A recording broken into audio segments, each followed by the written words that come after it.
Hello, and welcome to another live episode of Marketplace Masters.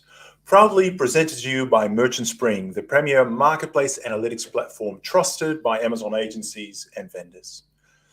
Our mission at Marketplace Masters is to delve deeper into the obstacles that agencies confront when they seek to enhance the e-commerce performance of their clients with illuminating steps and actionable insights. My name is Paul Sonneveld, your guide on this journey, and today our topic of exploration is the enigma of Amazon returns within the context of Amazon vendor. We'll be dissecting what they are, understanding their workings, and most crucially, discussing the methods to prevent or reduce them. Now, I've asked Warren Coxell to come back on the show today and to lend a hand and share his invaluable experience and expertise to delve into this unique particular topic. Now, let me give you a really brief introduction to Warren. I'll bring him up here. Here we go. Warren is the co-founder of Totality, an e-commerce agency based in Sydney with a specialized focus on Amazon. Totality transforms brands into Amazon triumphs, partnering with clients that operate both on the Vendor Central and Seller Central platforms. Warren, you've been on the show before, but it's absolutely great to have you back today. Thank you so much for joining us. Yeah, good to be here. I'll have to change my background so that I can mix it up a little bit next time. As you can see, my background is very, very inspiring. It's a white wall today. I keep intending to do something about it, but we'll get there at some point. So today we're talking about returns, Amazon returns. Before we even get there, though, there's returns sort of assumes that you do have stock inside Amazon's warehouses, and for a lot of vendors, even that is a struggle. How you get purchase orders raised and all of that. I mean, let's start there. My first question really is, how do vendors typically overcome the challenge of actually obtaining purchase orders in the first place? And what strategies do you use to improve that flow and process? Yeah, well, it is a great question because a lot of brands that come on to vendor expect that if they've got great products and they're selling at the right price, that they'll be able to do a big Excel dump or use an EDI or API link to push their products onto Amazon, that those products will just sell, or they'll actually get purchase orders for those. But in reality, that's not the case. It's all about demand. Amazon is algorithmic. Their purchase order system works in that way. So to create demand, the way we do that as an agency for brands is we make sure that, of course, they've got great imagery, but more importantly, we're looking at their titles, which is the most important real estate from an SEO perspective. We're looking at their bullet points. We're looking at their back-end search terms. So we're sort of trying to jam pack all that stuff in, so organically their products are going to come up from a demand perspective, and Amazon will start to trigger purchase orders. There are a few other little hidden tricks of the trade that we can deploy if required, but that's the main one that the brands can do themselves. Yeah, I see. And there is this concept sort of that sits right between kind of purchase orders, inventory, and also a factor on returns, which is the minimum order quantity. And it feels like a very technical, detailed question here, but it might just be worth pausing on obviously, for those that don't understand minimum order quantities, what are they? And how do you think about that? How should vendors think about that in the context of their relationship with Amazon? Yeah, it's important. It's highly critical. In other wholesale channels, you're probably more likely to be able to send huge volumes into those channels, but Amazon doesn't work that way. Their model is more around high volume, low quantity orders that come through weekly, sometimes more than that. So setting up your MOQs, if you set them too low, then you'll get really low purchase orders. I saw one last week. It was a 26-cent purchase order that was being shipped from Sydney to Perth. So you can imagine that the cost of that they've already lost. In that instance, I actually did recommend to that particular brand that they accept that purchase order, funnily enough, because Amazon didn't have any stock and it was worthwhile being in stock so that we could then create some sell-through and generate more demand moving forward, which we'll talk about. But then on the other end of the spectrum, some brands want their MOQs to be quite high. It could be 1 pallet, could be 2 pallets, could be a lot more than that per product. And if that's the case, Amazon's algorithm will just say, that's just way too much. And they either will order less than your MOQ, or they'll just not order it at all. Or if they do order it, you risk getting the majority of that coming back if you're unable to sell through that stock.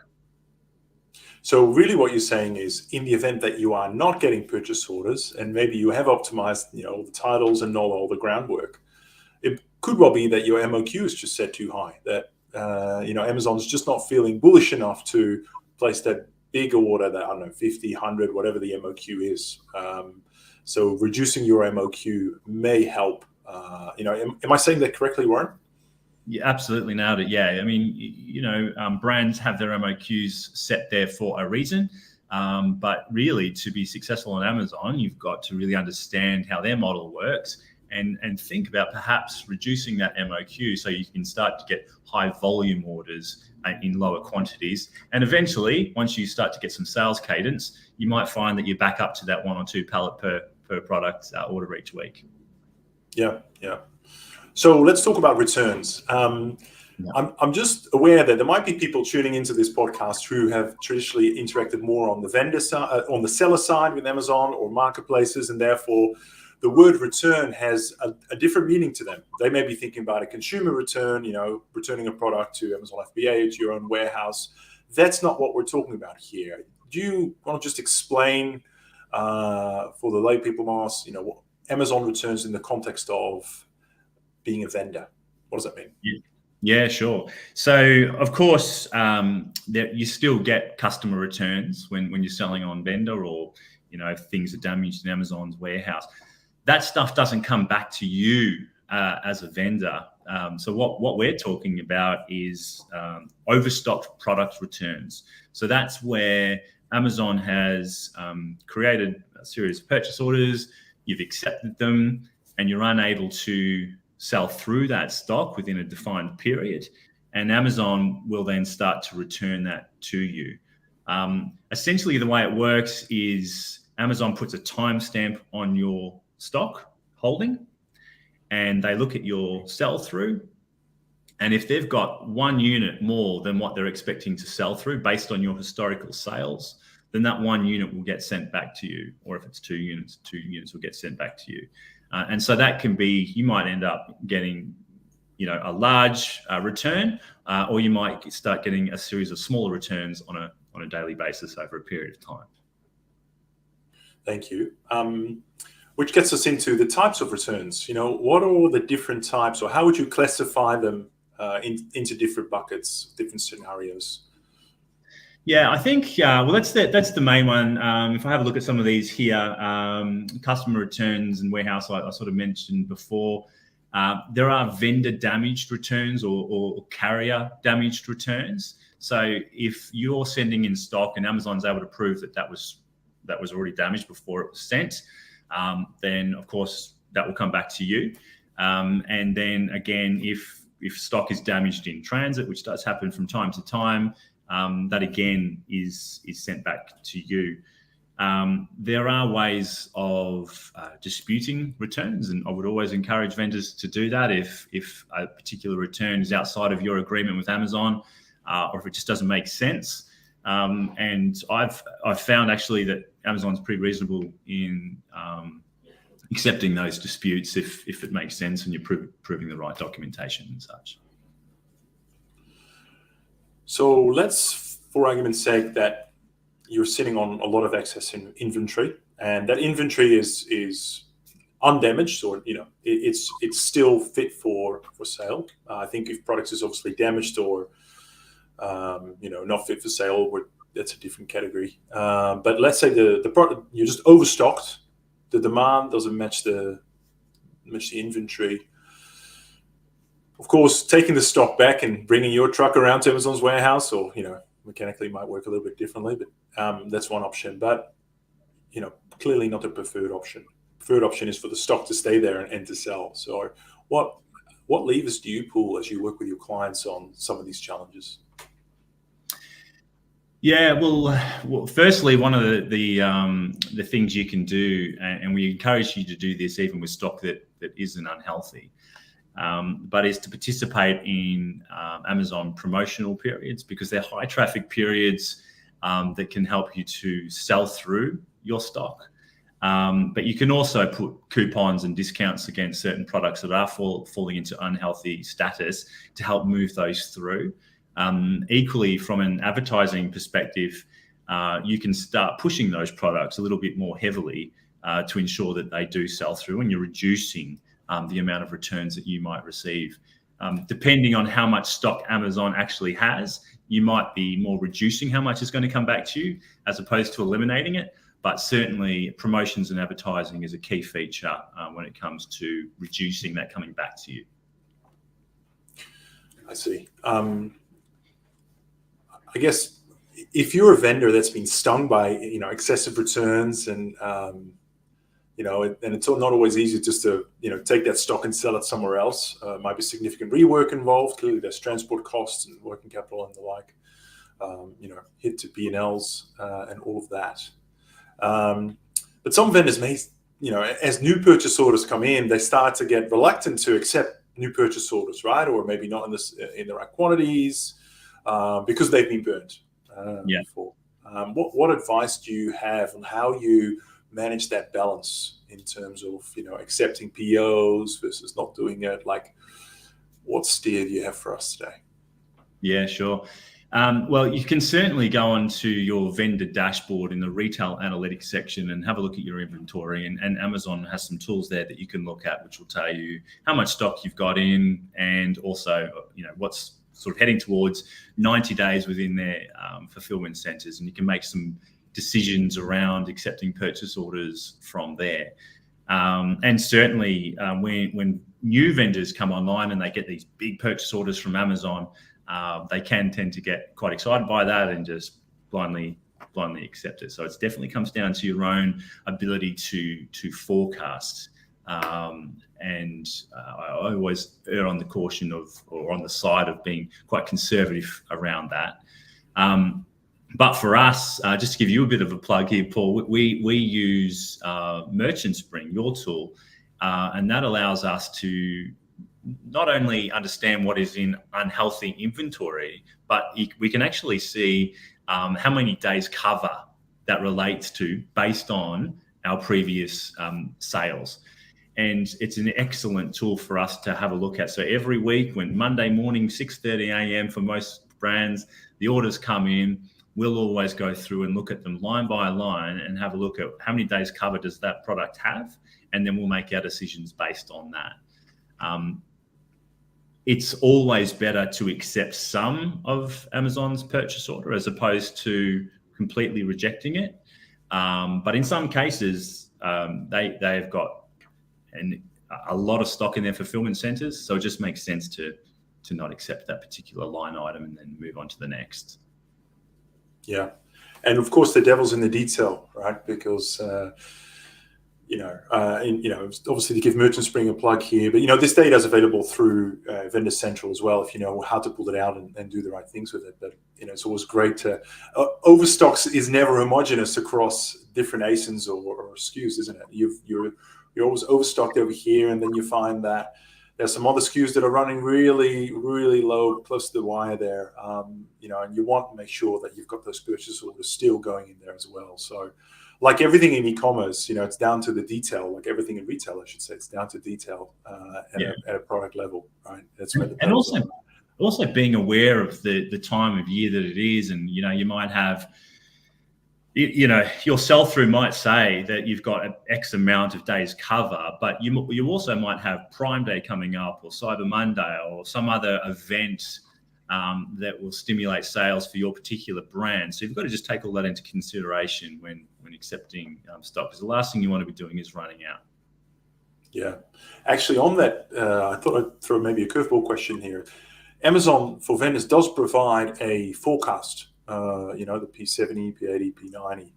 I've Yeah. heard completely mixed perspectives on whether this information is useful, even looked at, on both sides of the spectrum, to be honest. Where do you sit in that debate? Like, do you use that data? If so, how do you use it? Initially, we used to have a look at it. We tend not to really look at that data anymore. We use your tools, to be honest. And from a forecasting perspective, we work closely with the brands to understand, well, what is their sell through in other channels. This is when we're first starting. But once we've had at least 12 weeks worth of sales data, then we just tend to use Merchant Spring as our guide in helping us make those decisions. Another nice plug. Thanks, Warren.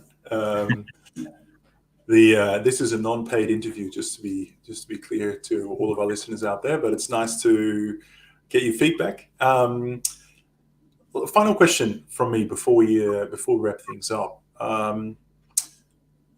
I've heard of another stream of fulfillment called direct fulfillment, which might negate some of these challenges and hassles around returns. Can you explain a little bit more about what direct fulfillment is and how it works, in particular, how it may be useful to both the vendor and Amazon themselves? Yeah, well, it doesn't suit everybody because direct fulfillment is what it says on the tin. A customer order will come through to you, and your team will need to pick, pack, and fulfill that order. So not all brands have the resources or want to do that. But if you are set up to be able to do that, it's an excellent initiative. It's been around for about 10 years, I think, around the globe, but not that long here in Australia. But it's starting to get a lot of momentum. And what it essentially allows you to do, particularly if you've got a lot of SKUs, I mean, if you imagine you've got 30,000 SKUs and you're wanting to get them up on Amazon and available for sale to customers very fast, direct fulfillment can be a really great way to do that. And it de-risks it for you because you're not sending in minimum order quantities of 30,000 SKUs into Amazon's fulfillment centers. And then risking it all coming back to you. And of course, if it does come back to you and it's food, it could come back close to expiry date or out of season and not sellable. So it causes all sorts of problems, and direct fulfillment can eliminate that. And it's also quite good in that you can opt to have only some of your products listed as direct fulfillment, and others can stay in Amazon's fulfillment centers. So you can put your highest performing products in bulk into Amazon's fulfillment centers, and then for your test and learn products or for some of your other long tail products, they can be sitting there, they're available for sale, and then as you start to get more sales, you might then transition them on. Or another scenario might be that your product is in Vendor Central in their fulfillment centers, and it runs out of stock.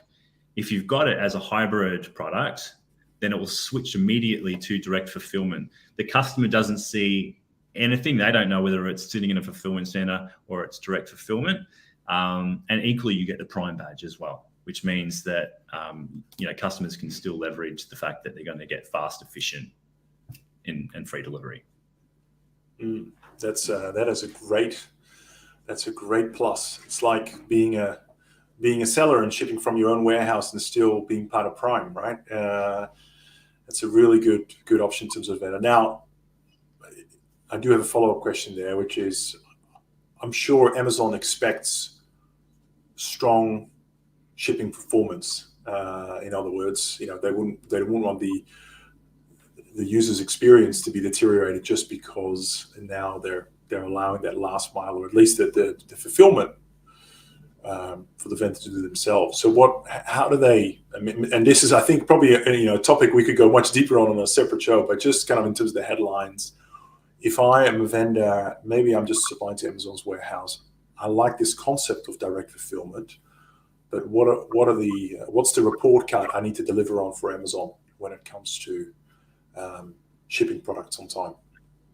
Yeah, sure. Well, before I answer that, one thing I forgot to mention as well is that there is no additional cost to vendors to leverage that program either. So not only are you not paying additional fees in sending that product to the consumer, but you're actually, in some cases, saving costs by not paying couriers to send stock into their fulfillment centers. So there can be a bit of a win on that side of things for you. But from a scorecard perspective, the responsibility is very much on you, the vendor, to be providing daily updates, and it only takes a couple of minutes to essentially tell Amazon that you have got X amount of products and this is how many units you've got in stock. And you do that every day. And then Amazon takes that as the truth and then, allows customers to be purchasing those. Now, if you say that something's available and a customer orders it and then you say, oh, hang on, sorry, that wasn't available, I think Amazon will take that as being, okay, well, you've done it once, it's a mistake. If you do that a second time or a third time, I guess you're going to be potentially looking down, having your account suspended. So they take it very seriously. It reflects poorly on Amazon. It reflects poorly on your brand. So they definitely want you to be running an efficient show if you are going to take on the responsibility of fulfilling it yourself. Yeah, that sounds like Amazon. They certainly expect a higher level of performance than maybe some of us are used to or would like to deliver to. But nevertheless, I think a very, very interesting alternative, particularly for those vendors that have already an existing, a D2C fulfillment option available in-house. Of course, many of them don't, but if you do have that, I think it could do wonders. It could really help. In fact, one may argue you should try to negotiate, an increased cost price because your Amazon is saving on their working capital and all of that, not having to store it in their own warehouse, which is very, very interesting. Wow, that's really fantastic. I do have. We're about to wrap up, but I just had a question pop up in here, and I'm just going to bring it on. Maybe it's keen to sort of get your perspectives on it, Warren, and then we'll wrap up today. So let me just bring it in. Here we go. So just asking for some advice around, where is the best place to learn more about product returns? I'm new to Vendor Central, and my manager wants me to manage returns, chargebacks, and shortages. Those three terms are big projects by themselves. Any advice on best places to start? Yeah. Well, first and foremost, you can just go into Amazon Vendor Central Help and search the topics that you're looking for, and there'll be a whole bunch of information and tutorials that you can look at. So that's where Amazon will direct you first and foremost. If that doesn't help, you can set up a case and ask any questions directly of Amazon, and they'll come back and explain what you can do about that. Secondly, the topics that you just mentioned there, or that you just asked, there's a whole industry that has been built around helping sellers and vendors manage shortages and reimbursements and things like that. So it's really detailed and it's big business out there. And there's certain tech plugins you can put into your account to help you with these things. But equally, a plug for ourselves at Totality. I mean, as a full service agency, that's also what we do to help you. So feel free to reach out to us at totality.com, and we'll be able to offer you a hand as well in terms of how to navigate it. That was a great segue. I usually ask at the end of each episode how to get hold of you and get in touch with you, but you've answered that one already. I also just going to point out that if you go to our YouTube channel, just look for Merchant Spring. There's a playlist there that has all of our Amazon vendor content we've done. We have done a couple of episodes specifically on chargebacks, shortages, and also some of the operational processes and SOPs that sit around that. So feel free to check those out as well. With that, let's wrap it up here, Warren. Thank you again for jumping on today. Actually, for those of you who haven't realized yet, today's episode was specifically focused on vendors in Australia. We haven't really served that community well yet. So, Warren, thank you for helping us take the lead on that and really educating the community out here in Australia who, a little bit newer to this whole Amazon vendor game than some of their counterparts in Europe and the US. So thank you for your generosity and making yourself available. And I look forward to doing another session in the near future. Sounds good. Absolute pleasure. All right. We'll see you next time. Bye. All right, well, that is it for today's episode of Marketplace Masters. Feel free to stay in touch. Look forward to some of the episodes that are coming up. And, feel free to, as I said before, check out our YouTube channel. We probably have something over like 30 or 40 different episodes now focused specifically on Amazon vendor content. So please go and check it out. And until next time, take care.